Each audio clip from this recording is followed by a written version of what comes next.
నువ్వు అంత సంతోషంగా ఉంటే ఫోన్ల మీద ఫోన్స్ వస్తూనే ఉంటాయి. నువ్వే ఇలా ఉంటే మొగోడు ముద్దు పెట్టినవాడు అతను ఇలా ఉండాలి. పైగా ఆ విషయం గురించే ఆలోచనలో పరితపిస్తూ ఉండాలి. కాబట్టి నువ్వు ఇంతలా సంతోషపడకూడదు అనే విధంగా చెప్పగానే అంతలో ఫోన్ మోగుతూ ఉంటుంది.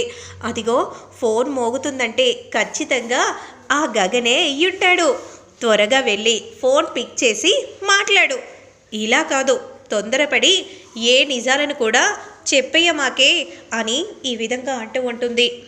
సరే అలాగే చేస్తాను అనే విధంగా అంటూ వెంటనే ఇక భూమి వెంటనే ఫోన్ లిఫ్ట్ చేసి, ఏంటి ఈ టైంలో ఫోన్ చేశారేంటి అంటే, నాకు నిద్ర పట్టట్లేదు అందుకే నేను చేశాను.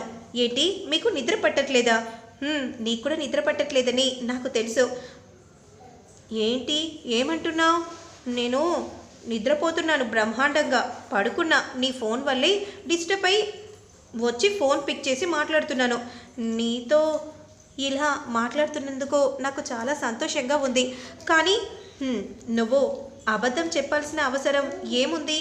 ఏంటి నేనెందుకు అబద్ధం చెప్తాను? నువ్వు నా గురించే ఆలోచిస్తున్నావని నాకు తెలుసు. చెప్పాల్సిన ప్రతిసారి నువ్వు ఇలాగే కవర్ చేస్తూ అబద్ధాలు చెప్తూనే ఉంటావు కదా.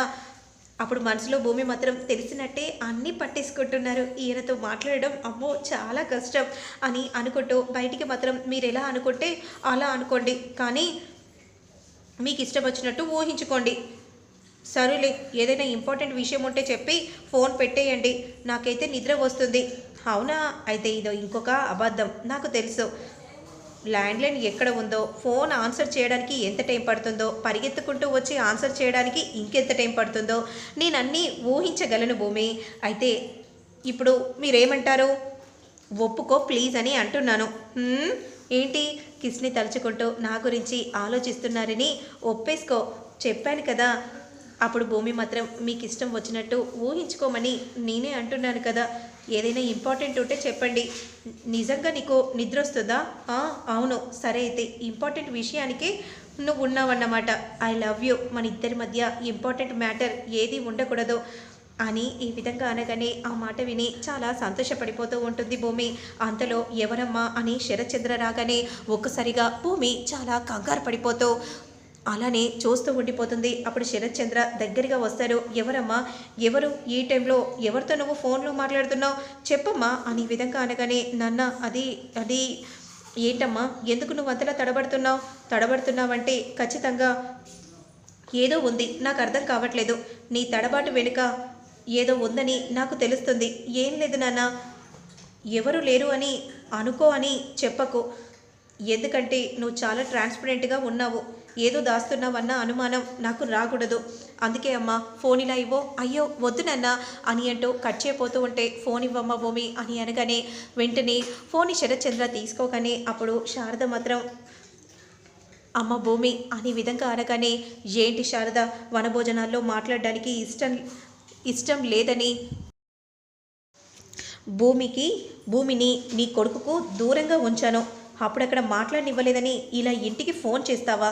మర్యాదగా కాస్త మాట్లాడండి. ఏంటి మీతో మాకున్న మర్యాద మా అనుకున్న వాళ్ళ మీరేమైనా? అయినా అమ్మాయితో మాట్లాడే హక్కు మాకు కూడా ఉంటుంది కదా. మీక 4 రోజులు ఆశ్రయించినంత మాత్రాన మీకు అవకాశం ఎలా ఉంటుంది? శారద, అయినా నువ్వొక శత్రువువని గుర్తుపెట్టుకో. ఈ ఇంటి వాళ్ళు నీకు శత్రువులు కాబట్టి నువ్వు ఈ ఇంట్లో ఫోన్ చేయడానికి వీల్లేదు, అర్థమవుతుందా? వీళ్ళంతా మా వాళ్ళు, శత్రువుతో మీరు సమానం, అర్థమవుతుందా? మీ అబ్బాయి వేసిన వేషాలు చాలు, ఇక నువ్వు మొదలు పెట్టకు, అర్థమవుతుంది కదా అని అంటూ కాల్ని కట్ చేయగానే వెంటనే శారద అలానే ఉండిపోతుంది.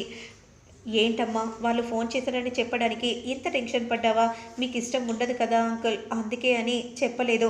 ఇష్టం ఉండదని తెలిసి కూడా మరి ఎందుకమ్మా మాట్లాడుతున్నావు? వద్దని చాలాసార్లు చెప్పాను, మళ్ళీ రిపీట్ చేయకు.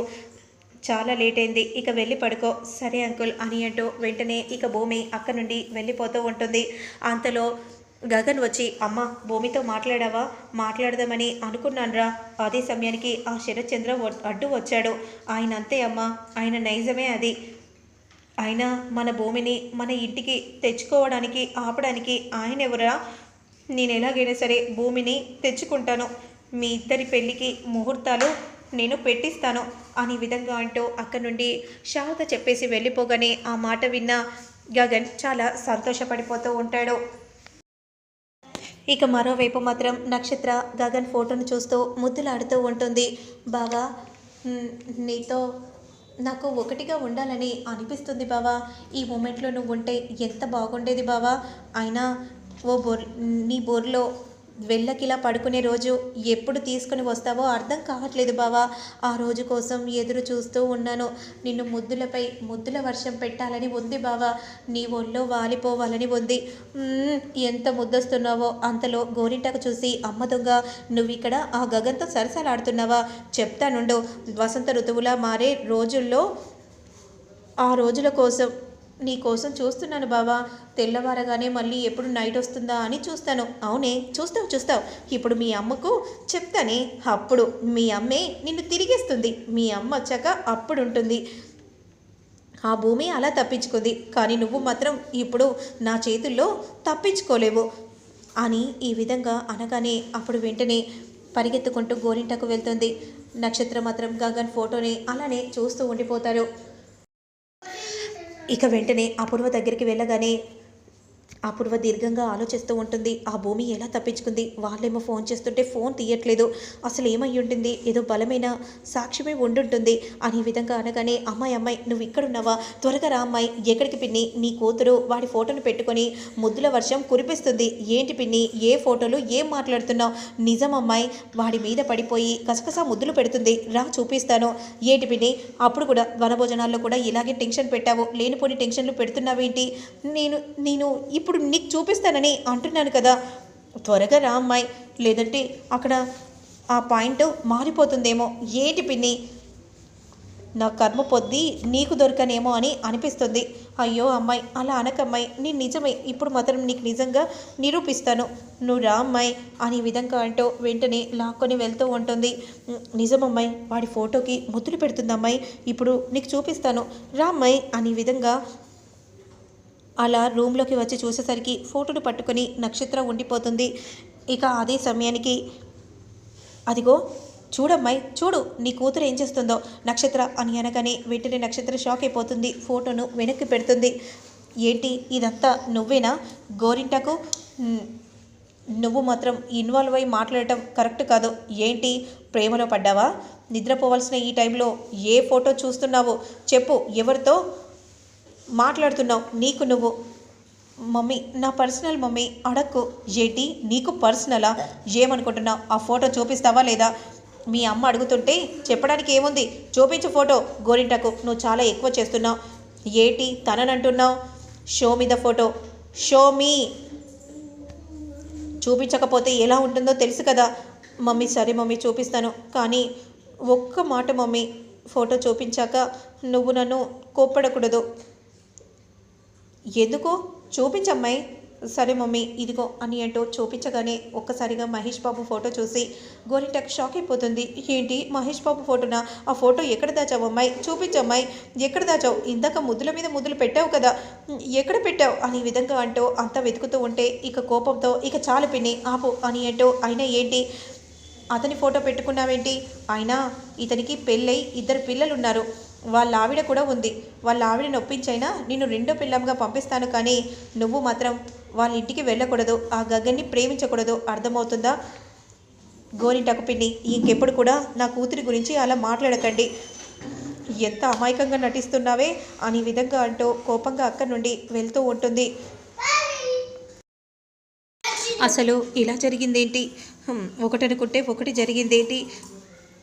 ఈ అమ్మాయి ఎక్కడ పెట్టిందో ఏటో అర్థం కావట్లేదు. అయినా ఏటి పిన్ని, నువ్వేమనుకుంటున్నావు? వాడి మీద మనసు పడ్డావా ఏంటి? ఏంటమ్మాయి అలా మాట్లాడుతున్నావు? మరి అక్కడ కూడా అలాగే గగన్ని తలుస్తూ ఉన్నావు.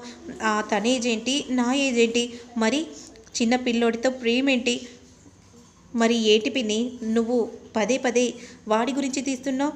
ఏంటమ్మాయి, ఇంకెప్పుడు కూడా వాడి ప్రస్తావన నా దగ్గర తీసుకొని రాకు, అర్థమవుతుందా అని అంటూ వెంటనే అక్కడి నుండి వెళ్ళిపోగానే మరోవైపు గుడికి వస్తుంది శారద.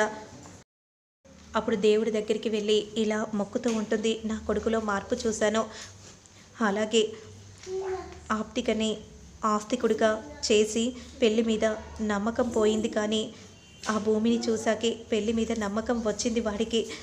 మొండిగా ఉండేవాడు ప్రేమకుడిగా మార్చావు. ఈ మార్పులన్నిటికీ భూమియే కారణంగా చూపించావు. అలాంటి భూమితో పెళ్లి జరిగితే బాగుంటుందని అనుకుంటున్నాను. భూమి కూడా నా కొడుకును ప్రేమిస్తుంది.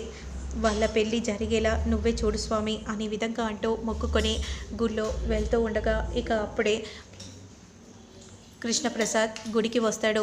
శారద వెనకాల నడుచుకుంటూ వెళ్తూ ఉండగా ఎవరో వెనుక వైపు ఉన్నట్టుగా అనుమానం వచ్చి వెనుతిరిగి చూడగానే, ఏంటండి నువ్వే కదా శారద రమ్మన్నావు, అయితే ఇలా వెనక్కు వస్తారా? మీరు ముందు వెళ్ళండి. నువ్వు ముందు వెళ్ళి నువ్వు నా వెనకాల వస్తే చూసేవాళ్ళు బాగుండదు. ఎందుకంటే మగవాళ్ళు ఎప్పుడూ ఆడవాళ్ళ వెనకాలే పడాలి, కానీ మగవాళ్ళ వెనకాల ఆడవాళ్ళు పడకూడదని. అలా అని నువ్వు వెళ్ళు, నేను వస్తున్నాను కదా అనే విధంగా అనగానే శారద వెనకాల నడుచుకుంటూ కృష్ణప్రసాద్ వెళ్తూ ఉంటాడు.